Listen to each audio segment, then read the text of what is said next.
Finally Bhojpuri के power star Pawan Singh का पहला 2026 का होली सॉन्ग का पोस्टर आ चुका है, जिसकी पोस्टर का नाम है सतरंगी सलवारवा। तो इसी के बारे में इस वीडियो में पूरा फुल जानकारी आप सबको देंगे कि इस सॉन्ग को किस चैनल से रिलीज किया जाएगा और कब तक आप सबके बीच रिलीज कर दिया जाएगा। तो वीडियो को पूरा फुल वॉच कीजिएगा। अगर अभी तक आप सब हमारे चैनल को सब्सक्राइब अगर नहीं किए हैं तो प्लीज चैनल सब्सक्राइब कर वीडियो को लाइक कर पैसा कमेंट करें।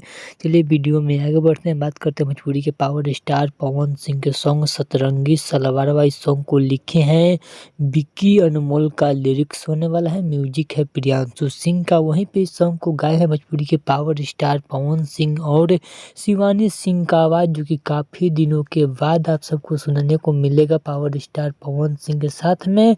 वहीं पे आप सबको वीडियो में देखने को मिलेंगे भोजपुरी के पावर स्टार पवन सिंह और महिमा सिंह के साथ में वीडियो सॉन्ग को शूट किया गया है और इस सॉन्ग को रिलीज किया जाएगा टी सीरीज हमार भोजपुरी के यूट्यूब चैनल पे। इस सॉन्ग को सुनिएगा, काफ़ी मज़ेदार सॉन्ग होने वाला है।